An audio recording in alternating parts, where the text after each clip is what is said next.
안녕하세요. 10월 7일 말씀 나눔 시간 오늘 시작하도록 하겠습니다.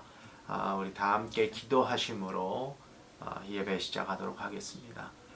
감사하신 하나님 아버지, 이제 오늘도 저희들 주의 말씀 앞으로 인도하여 주시고 또 주님의 말씀을 들음으로 또 하루를 힘있게 살아갈 수 있도록 그렇게 허락하여 주심을 감사드립니다. 아버지 하나님, 저희들 주님의 말씀을 볼 때에 한자 한자 마음에 새기게 하여 주시고 그 새긴 말씀을 붙들고 주님 저희들 살아갈 때에 승리하는 삶 살 수 있도록 인도하여 주시옵소서. 주님의 말씀대로 살기를 원합니다. 그 말씀대로 살아갈 수 있도록 힘주시고 성령 하나님께서 인도하여 주시옵소서. 모든 것들 온전히 주님 앞에 맡겨드리오며 살아계신 우리 구주 예수 그리스도의 이름으로 기도드렸습니다. 아멘. 오늘 우리 함께 나누실 말씀 창세기 15장입니다. 창세기 15장 1절에서 7절 우리 한 목소리로 읽도록 하겠습니다. 제가 가진 성경은 구약성경 17페이지에 있습니다. 창세기 15장 1절에서 7절 말씀입니다. 다 찾으신 줄로 믿고 우리 한 목소리로 읽도록 하겠습니다. 이후에 여호와의 말씀이 환상 중에 아브라함에게 이르시되 아브라함아 두려워하지 말라. 나는 내 방패요 너의 지극히 큰 상급이니라. 아브라함이 이르되 주 여호와여 무엇을 내게 주시려 하나이까. 나는 자식이 없사오니 나의 상속자는 이 다메섹 사람 엘리에셀이니이다. 아브라함이 또 이르되 주께서 내게 씨를 주지 아니하셨으니 내 집에서 길린 자가 내 상속자가 될 것이니이다. 여호와의 말씀이 그에게 임하여 이르시되 그 사람이 내 상속자가 아니라 내 몸에서 날 자가 네 상속자가 되리라 하시고 그를 이끌고 밖으로 나아가 이르시되 하늘을 우러러 묵별을 셀 수 있나 보라. 또 그에게 이르시되 네 자손이 이와 같으리라. 아브라함이 여호와를 믿으니 여호와께서 이를 그의 의로 여기시고 또 그에게 이르시되 나는 이 땅을 내게 주어 소유를 삼게 하려고 너를 갈대아인의 우르에서 이끌어낸 여호와니라. 아멘. 오늘 본문 15장은 이후에라는 단어를 사용하여서 시작을 합니다. 이 단어를 원문대로 해석을 한다면 그 사건들 이후에라는 뜻이 됩니다. 여기에는 하나의 사건을 가리키는 것이 아니라 복수형으로 표현된 것입니다. 이것은 지금까지 아브라함에게 일어났던 모든 사건들을 강조적으로 나타낸다라고 볼 수가 있습니다. 이러한 표현은 그 이전의 사건들과 본문 이후에 일어날 일들의 성격이 다름을 보여주는 그런 역할을 합니다. 12장부터 14장까지가 아브라함 삶의 1막으로 그가 본토와 친척과 아비집을 떠나 가나안에 정착하기까지의 역사를 다루었습니다. 그리고 14장은 강력한 동방 4개 왕국 연합군과의 전쟁을 성공적으로 수행하고 살렘 왕 멜기세덱으로부터 축복을 받는 내용을 기록함으로써 아브라함이 성공적으로 가나안에 정착하게 되었음을 보여주고 있습니다. 그리고 이후에라는 문구로 15장의 막이 열렸습니다. 앞서 말씀드렸던 대로 하나님의 이름 중에 여호와는 언약의 하나님을 나타낸다고 말했습니다.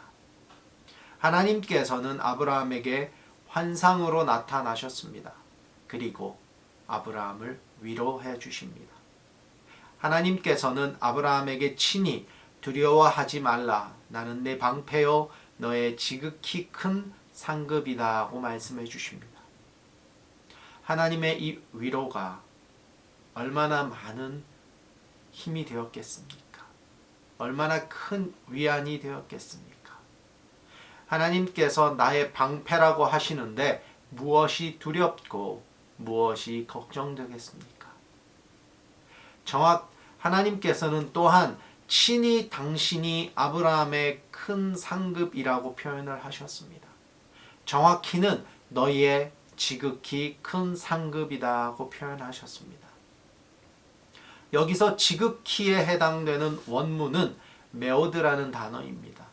이 단어는 대단히 그리고 크고 라는 뜻을 가지고 있습니다. 또 수효에 있어서도 무수히 많은 상태를 가리킵니다.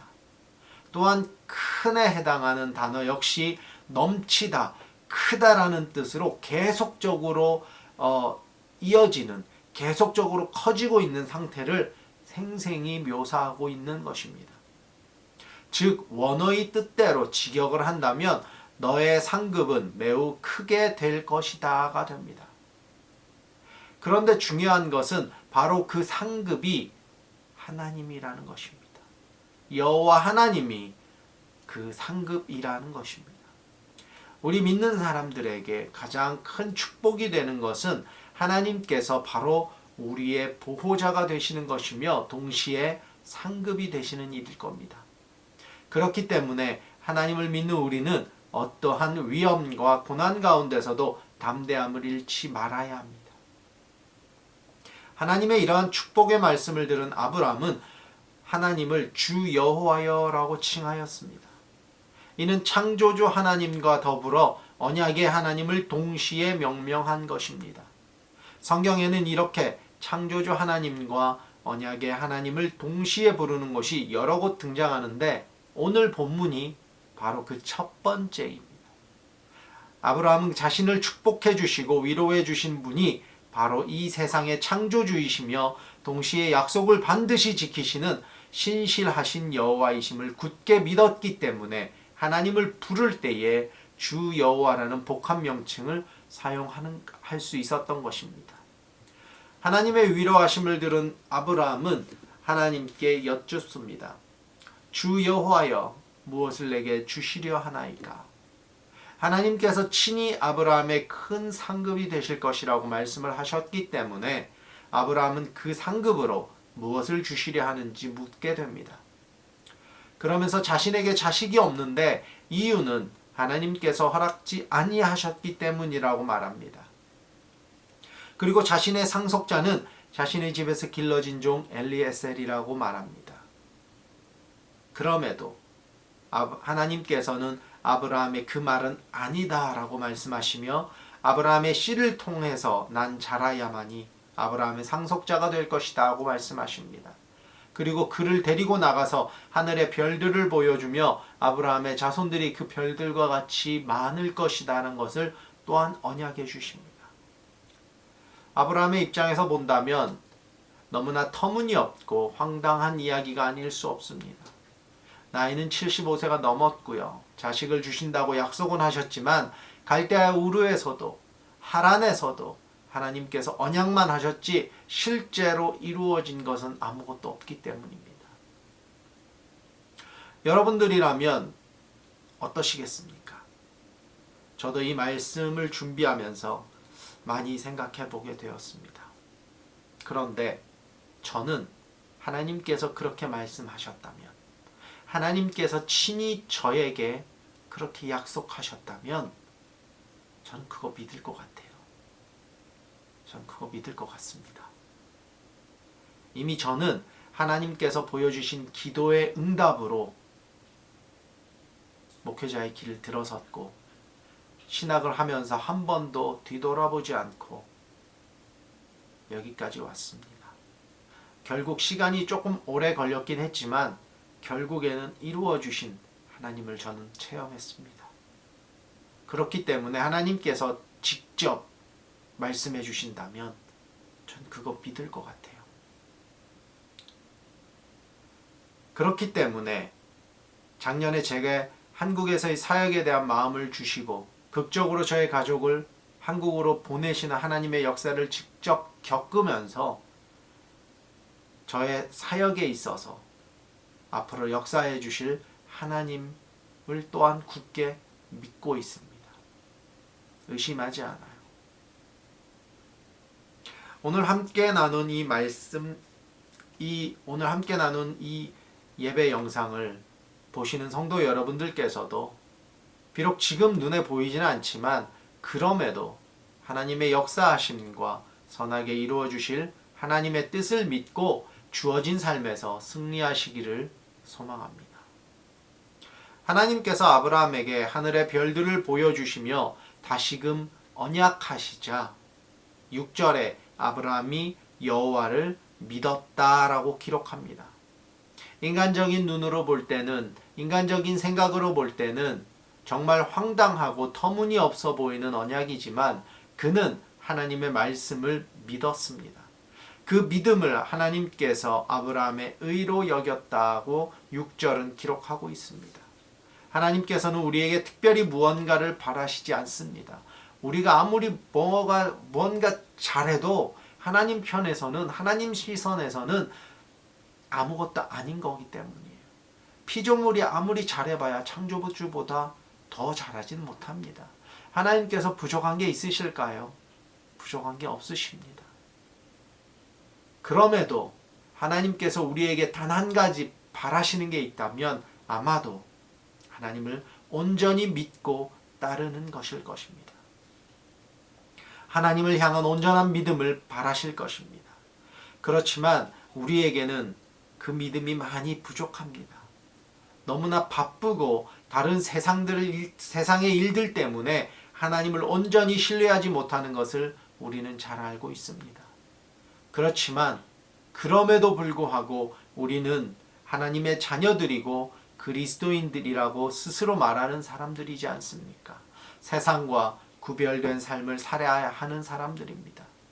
세상이 아니라고 말하고 불가능하다고 말을 해도 우리는 하나님의 역사하심을 믿고 기도하며 나아가야 합니다.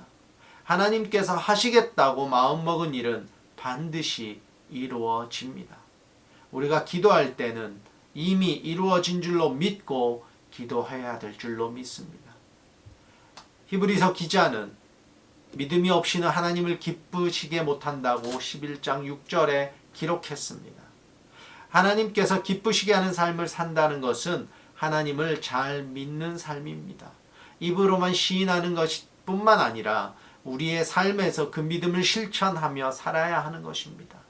그런 삶을 살아갈 때에 하나님과 동행하는 삶을 사는 것입니다. 아브라함은 하나님의 말씀을 믿었습니다.